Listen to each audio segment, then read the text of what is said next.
What you did to me doesn't really matter. What you did to me, put it all behind us. Put it in the past, we are looking in the future, make it all a last. Don't you think about it, yesterday is gone. Please, please, just love me. So I sing a song, just forget about it. Baby, let's move on, let me sing you the song. Put the blame on me, blame on me, blame on me. Put the blame on me, blame on me, blame on me. Don't you blame yourself. Put the blame, put the blame, put the blame on me. Blame on me, blame on me, put the blame on me. Blame on me, blame on me, don't you blame yourself. Put the blame on me.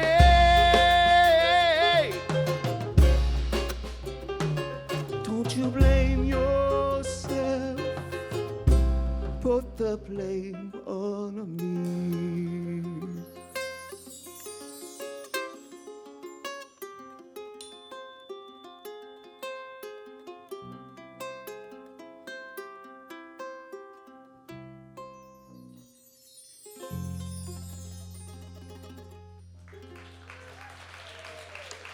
Thank you.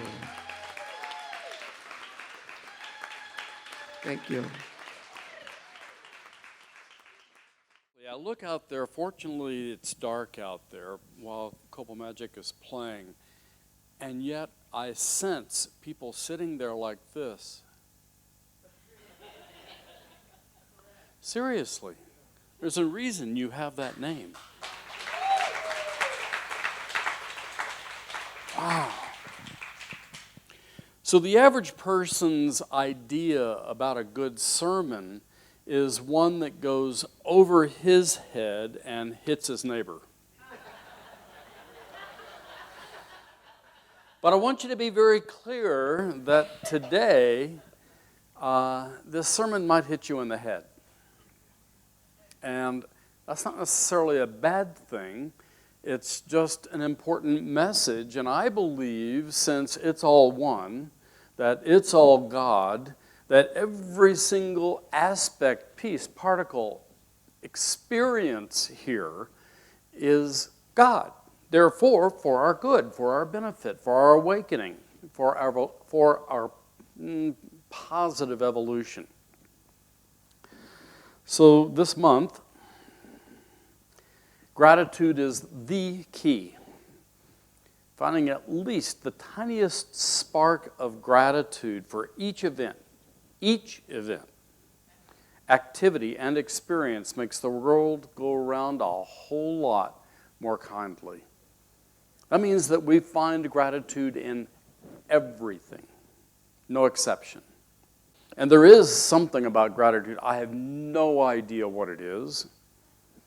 If 2 people, 15 people, 30 people in a room, I go around and I'll ask, what does gratitude feel like for you? Many times there are similarities, but bottom line, it can be very different. It's a sense of fullness, a sense of ease. It's almost like I feel cradled, cared about and cared for. And all of those are abstractions, really.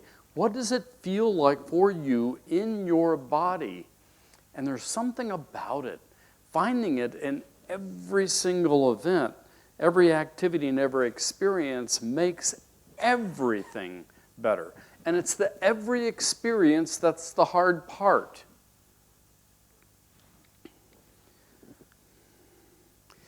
Ernest Holmes, there's something in this attitude of thanksgiving that carries us beyond the field of doubt into one of perfect faith and acceptance, receptivity, realization. And last week, the music team, the focus of their music was gratitude before the fact. And we have this point of view in the science of mind that if we can feel gratitude before the fact of our desire has arrived, we're 99% there. Because the way we have built into our systems, gratitude is experienced after receipt. And so by developing that mental attitude, that point of view about gratitude, it speeds up the process. In the words of Jesus, Holmes continued, in everything give thanks. Everything. He didn't say there are exceptions. In everything give thanks. An attitude of gratitude is most salutary, most life-giving, health-giving, and bespeaks the realization that we are now in heaven, now in that sense of oneness, that you felt as Copo Magic played his piece. Holy smokes. That sense of oneness, that's what being in heaven here now is all about. In everything, give thanks. So last month I mentioned, and so this is a reminder, we don't look for that which we think is not there. We tend to look for that which we expect to find, and we tend to find that which we expect to find. It's kind of the catch of metaphysics. It is done unto us as we believe, but what do you really believe? What do you really feel gratitude about? Do you really believe that everything is for your benefit, for your awakening, for your good? Do you really believe that? And if we surveyed this room, the answer would be no.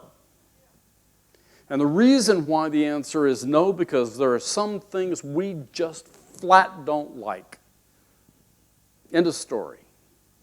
There are events, circumstances, people we don't like. If you want to find out, get on the freeway. So seriously, drive down 21st South through Sugar House. And notice how people are like, it's like in Calcutta. We don't look for that which we think is not there. We tend to look for that which we expect to find. We tend to find that which we expect to find. So we set ourselves up. Subsequently, if we set ourselves up, if we start looking from gratitude about everything, then we set ourselves up to receive more good, more of a beneficent experience, if you will. In everything, give thanks. So Pema Chodron talks about developing an attitude, and because whatever we practice, we become. So developing an attitude, and she uses specifically that metaphor of in traffic. What is your ongoing general attitude, the baseline point of view you have when you are in traffic? Now, traffic is not just one or two cars. Traffic is a multitude of them, where some have some notion about being frustrated, some have some notion about being excited, being late, being in a hurry. Some just like to weave through like it's the Indy 500. What is your basic attitude about traffic? What is your basic attitude about large crowds? Do you love winding around through them, etc., etc.? Going to the mall at Christmas without an attitude of, joy, holy, holy, holy. And you're watching people be nutso at the counter. How about the day after Thanksgiving? The white sales. Isn't that fun? Every single year there's some story about somebody who goes bazonkos trying to take something that somebody else has already grabbed. It's like, in everything give thanks. Thanks, I'm alive, that I can observe this and not engage in this. I can simply observe this instead of getting trapped in this kind of behavior. So Chodron's idea was that we develop an attitude that serves us in every situation, because whatever that attitude is that we practice, and an attitude of gratitude is what we're talking about today, is what we will tend to develop. It becomes our practice, and we will tend to develop it everywhere, every when. And when we're grateful for everything, we start looking for and finding that which we expect to find, something about which to feel grateful about this event, circumstance, or person.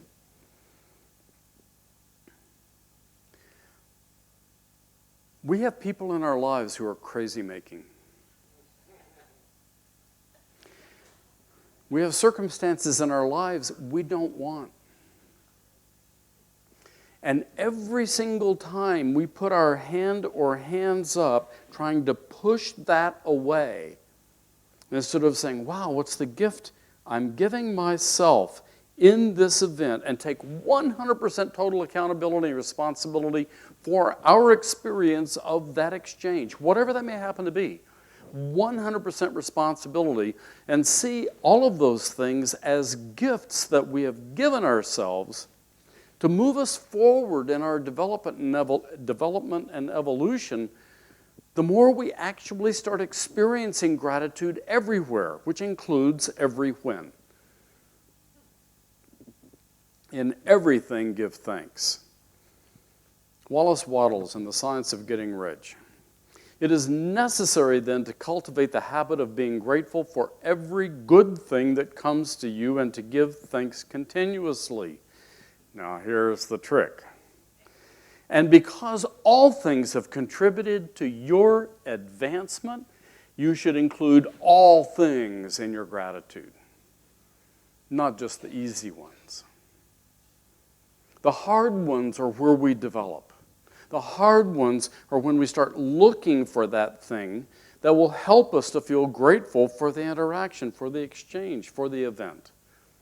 It's the hard ones that make all of life a little kinder, all of life a little more joyous, all of life more awesome.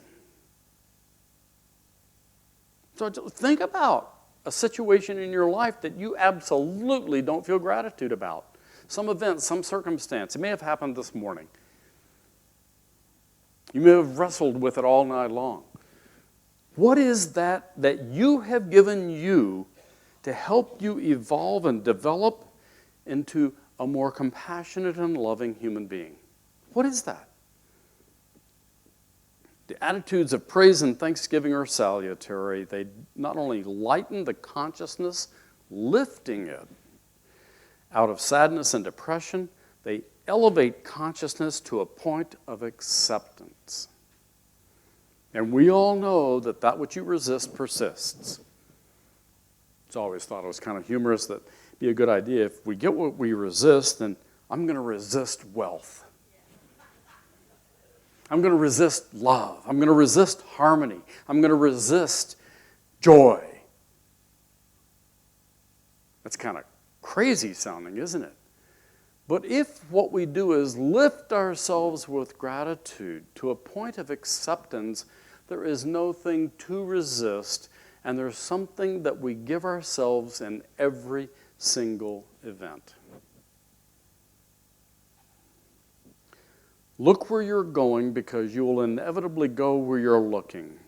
Where your attention is, there is your destiny. Whatever you really give your attention to, you become. Whatever you really concentrate upon will come into your life. Emmett Fox, classic Emmett Fox. So, in everything, give thanks. I don't know if you've read or heard about Jen Sincero. She's a success coach and a writer. And the first experience I had of her was her book called You Are a Badass, which is kind of cool. And she's got a couple of other books that use that same idea behind it. But this woman is a maniac. She's absolutely crazy cool.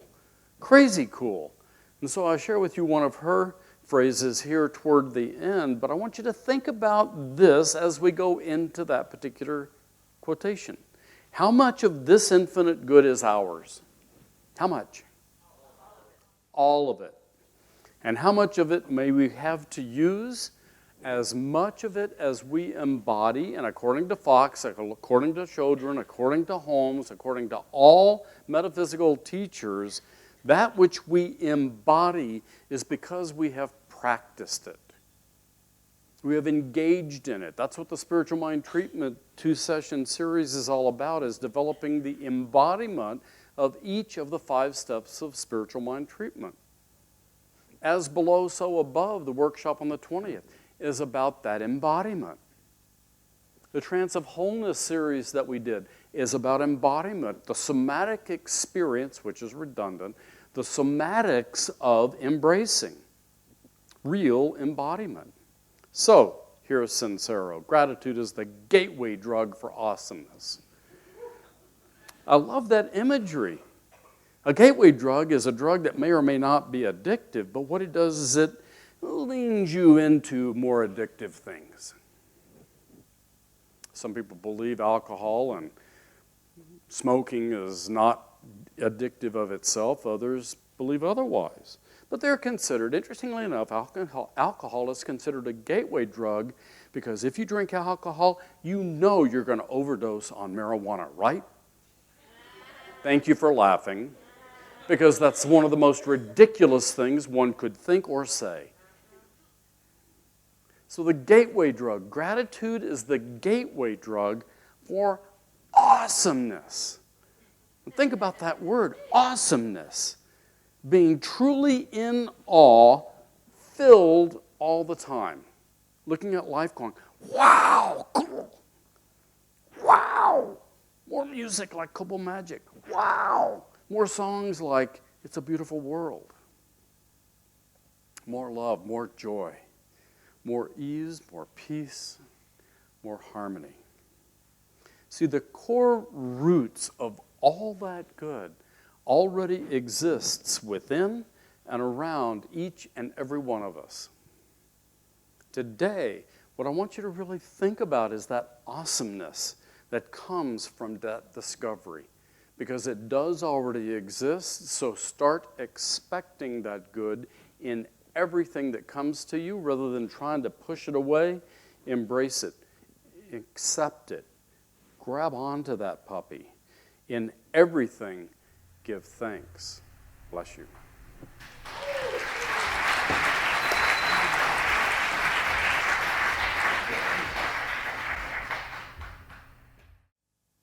Let's just pray together.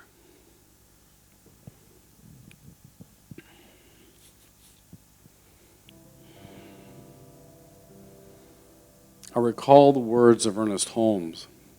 There is one life. That life is God's life. That life is perfect. That life is my life now.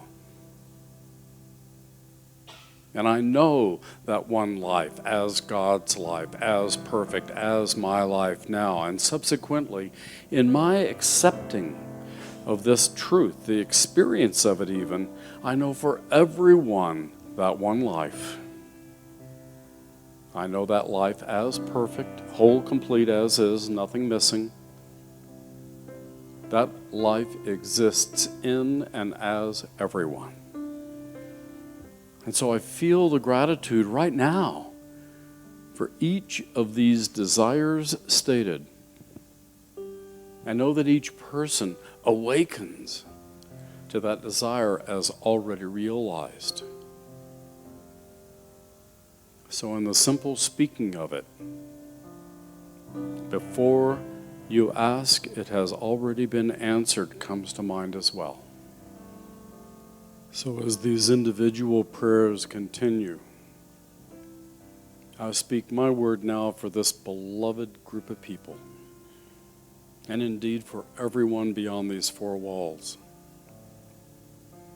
that I know that peace that passes understanding sort of takes over from the inside out in the minds and in the bodies of the whole human expression. All joy comes to the forefront. An experience of harmony, the abundant good of life, perfect health and wholeness, and a deep sense of ease prevails.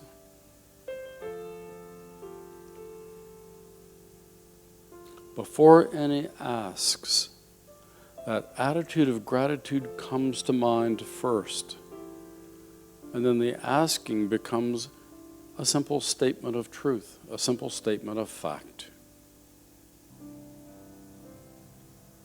So feeling what I call gratitude, which I consider to be a deep sense of calm,